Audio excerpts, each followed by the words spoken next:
What's going on, guys? This is Red Bull Tanker, and welcome to my rules introduction playlist for Operation Unthinkable. For this video, we are going to go over the facilities in the game, that being your industrial complexes, your air bases, and your naval bases. So, starting off, factories. So like every other game, Global War, Axis and Allies, your facilities are where you can build units out of.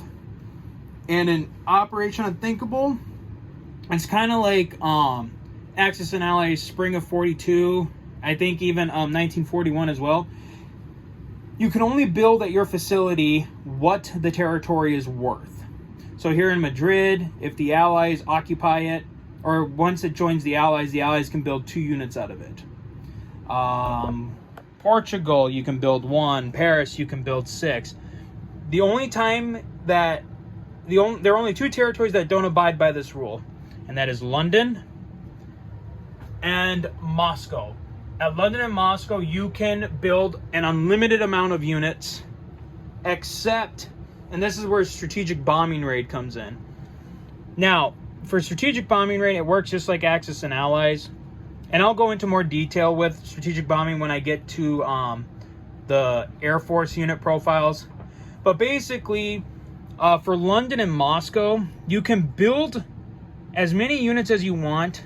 However, once a facility is strategic bombed to the territory's IPC count and above, then it can't produce anymore. And the rules do not say anything about what happens when the facility is damaged right away.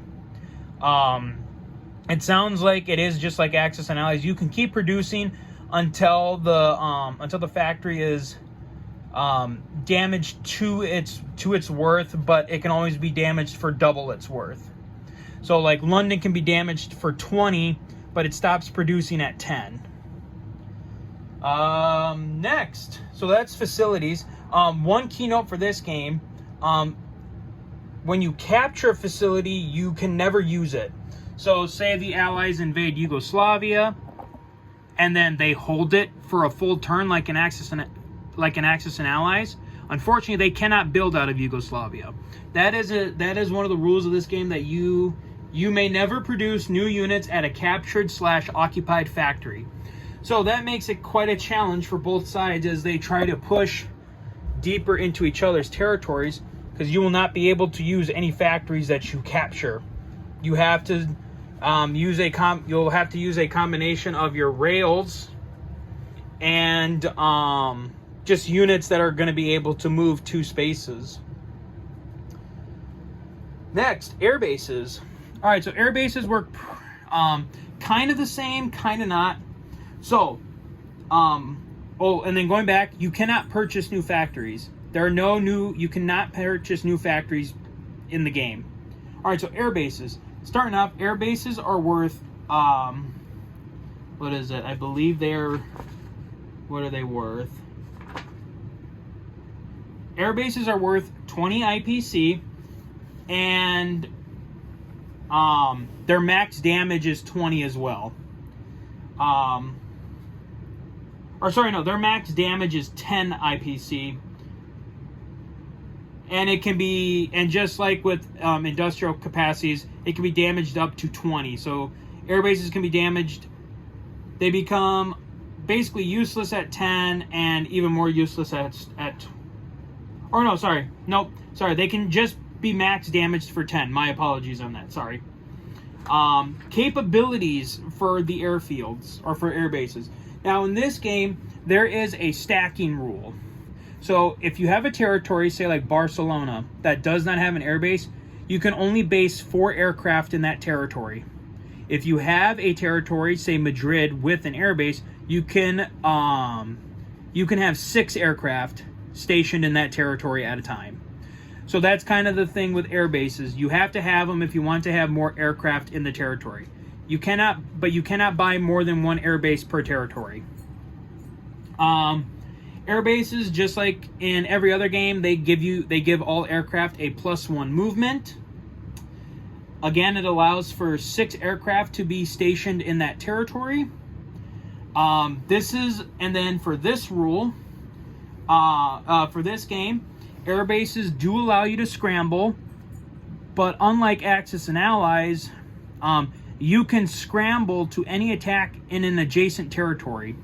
So, say you had 6 aircraft in Madrid, and the Russians came into Barcelona, and you had ground troops here. You could scramble 3 fighters to fight any aircraft that the Soviets are bringing into Barcelona.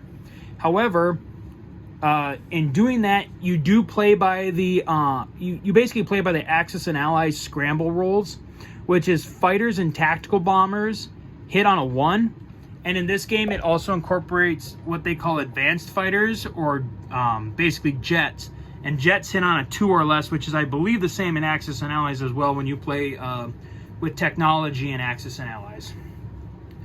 Bombers can't scramble, and during the scramble air battles, the bombers do not have a defensive value. So only your fighters, your tactical bombers, and your jets have an attack/defense value. And then just like Axis and Allies or the Global War games, it has an inherent AAA in the event that a strategic bombing raid is made against it. Same with your facilities, or same with your industrial complexes and your naval bases. And then finally, naval bases, they too are worth 20 IPC. They have a max damage of 10. And like air bases, as soon as it takes 1 damage, it loses all of its capabilities. So if an air base is bombed, you can no longer... Sorry guys, my video cut out there for a minute. Alright, so naval bases again, purchase for 20, max damage of 10, but as soon as they are damaged 1 point, they lose their abilities. Basically, the naval bases are the same as Axis and Allies or Global War. Naval bases give your naval units a +1 movement, and they can repair your damaged battleships and or carriers. They again also have their own inherent AAA in the event that it is targeted for any for strategic bombing raids. And that is basically, that's basically it for facilities. Trying to think here if there's anything I missed. I don't believe so. Just kind of looking through. No, so that is it for explaining facilities. And then let's see, our next video will be about, let's see here. I guess our next video will be about the land units in this game. So until then, guys, as always, take care.